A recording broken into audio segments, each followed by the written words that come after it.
സംസ്ഥാനത്ത് വീണ്ടും സ്വർണ്ണവില കുറഞ്ഞു. ഗ്രാമിന് 130 രൂപയും പവന് 1040 രൂപയുമാണ് ഇടിഞ്ഞത്. ഇതോടെ സ്വർണ്ണവില ഗ്രാമിന് 15,510 രൂപയും പവൻ വില 1,24,080 രൂപയിലും എത്തി. ഇന്ന് 2 തവണയായി പവന് കുറഞ്ഞത് 6,280 രൂപയാണ്. കുതിപ്പിന് അവസാനമായോ? സ്വർണ്ണവിലയിൽ വന്നിടിവാണ് ഇന്ന് രേഖപ്പെടുത്തിയിരിക്കുന്നത്. ഒന്നല്ല, അതും 2 തവണ. തുടർച്ചയായ റെക്കോർഡ് സൃഷ്ടിക്കലിന് ശേഷം സ്വർണത്തിന്റെ വില താഴ്ന്നു വരികയാണ്. ഇന്നലെ രാവിലെയാണ് സ്വർണം ചരിത്രത്തിലെ ഏറ്റവും വലിയ കുതിപ്പ് കാഴ്ചവെച്ചത്. പിന്നാലെ ഉച്ചയ്ക്ക് ശേഷം വിലയിടിഞ്ഞു. ഇന്ന് രാവിലെയും വ്യാപാരം ആരംഭിച്ചപ്പോൾ ഗണ്യമായ ഇടിവാണ് സ്വർണത്തിൽ രേഖപ്പെടുത്തിയിരിക്കുന്നത്. തീർന്നില്ല, ഉച്ചയ്ക്ക് ശേഷം വീണ്ടും കുറഞ്ഞിരിക്കുന്നു. ഗ്രാമിന് 130 രൂപ കുറഞ്ഞ് 15,510 രൂപയായി. പവന് 1040 രൂപയാണ് കുറഞ്ഞത്. അങ്ങനെ ഒരു പവന് 1,24,080 രൂപയിലാണ് വ്യാപാരം.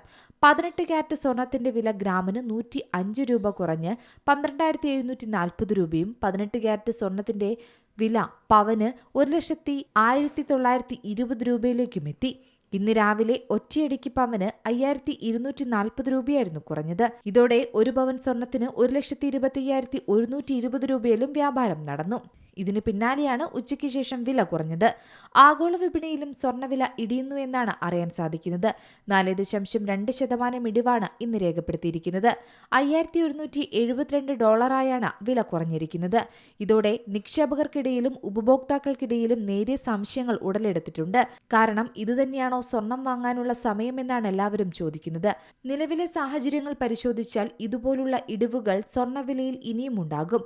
ഇത് സ്വർണം വാങ്ങാൻ പറ്റുന്ന സമയമാണെന്ന് വിശകലന വിദഗ്ധരും പൊതുവെ പറയുന്നുണ്ട്. അമിതമായി ഇടിയുന്നതിനാൽ കുത്തനെയുള്ള ഏറ്റക്കുറച്ചിലുകൾക്ക് ഇനിയും വലിയ സാധ്യത തന്നെയാണുള്ളത്. ദീർഘകാല പ്രവണത മുകളിലേക്ക് പോകുമെന്നതാണ് പ്രധാന കാര്യം. എന്നാൽ ഏറ്റവും സമർത്ഥമായ സമീപനം ഘട്ടം ഘട്ടമായി വാങ്ങുക എന്ന രീതി തന്നെയാണ്. വിലവർദ്ധനവ് കാരണം ഉപഭോക്താക്കൾ പഴയ സ്വർണം നൽകി പുതിയത് വാങ്ങുന്ന രീതിയിലേക്ക് കുറഞ്ഞ ഭാരമുള്ള ആഭരണങ്ങളിലേക്ക് മാറുന്നതായും വിപണി നിരീക്ഷകർ ഇപ്പോൾ പറയുന്നു. എന്തായാലും വിവാഹ സീസണുകളിലും ആഘോഷവേളകളിലും പോലും സ്വർണ്ണ വിൽപ്പനയിൽ വലിയ കുറവാണ് രേഖപ്പെടുത്തുന്നത്. എന്നാൽ നിക്ഷേപകർ ഇപ്പോഴും സ്വർണത്തെ ഒരു സുരക്ഷിത മാർഗമായി കാണുന്നുണ്ട്. സ്വർണ്ണക്കട്ടികളുടെ വിൽപ്പന അതിനാൽ തന്നെ തകൃതിയായി നടക്കുന്നുണ്ട്.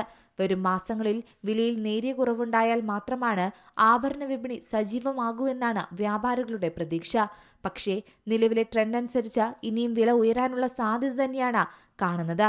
ഇപ്പോഴുള്ള ഏറ്റക്കുറച്ചിലുകൾ ചെറിയൊരാശ്വാസം നൽകുന്നുണ്ടെങ്കിലും ഇനി വരാനിരിക്കുന്നത് 2 ലക്ഷത്തിലേക്കുള്ള കുതിപ്പാണോ എന്നൊരാശങ്കയും ബാക്കിയാവുകയാണ്.